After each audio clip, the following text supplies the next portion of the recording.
I was 10 years old, my dad died, and my mom, in her infinite wisdom, sent me to the only place she had felt safe and connected, Jewish sleepaway camp.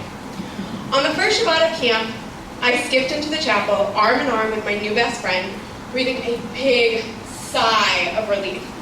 For a long time, I hadn't felt safe or connected to my community or anything bigger than I was, and finally, in this moment, I did. In this moment, I also knew that I was meant to create these kinds of Jewish communal experiences for others. When I walked into my first teen program as a Jewish educator, that was not the experience I walked into. There wasn't connection, there wasn't Jewish tradition. It was 5 8th through 12th graders sitting in opposite corners of the room, phone in hand, and the glow of their phone reflected on their face. I was shocked. I was disappointed. The beautiful Jewish community that I knew was absent from the space. I had my work cut out for me.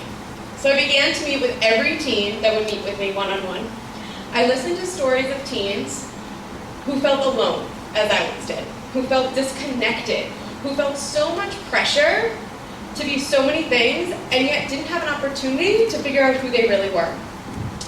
These teens saw the challenges in the world around them and felt a need to make the world they lived in a better place. And they had ideas on how to make this happen. And I listened. My job is to listen and develop them as the leaders that I know them to be, giving them the tools to create their own vision and exposing them to Jewish tradition and resources.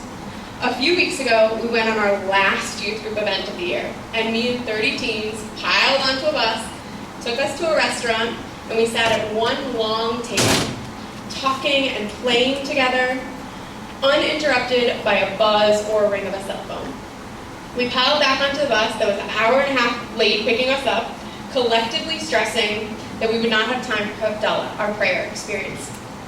I was pleasantly surprised when the teens gave out a collective groan, disappointed that we wouldn't be able to have our experience, but we didn't have our ritual objects that we needed. 5 minutes later, we were huddled together in the back of the bus, encircled in each other's arms. The smell of lavender from a bar of soap someone had bought earlier, and as our ritual scent box, a bottle of water being passed around as our ritual wine, and the glow of a flashlight as our ritual candle. We were singing so joyfully and loudly that it felt like being back at camp, and yet different. I was proud of my teens for how far they had come, and excited for all that my teens had the ability to do going forward. Also, I was proud of myself from coming so far, from a little girl who was hurt and alone to an educator who created meaningful Jewish communal experiences.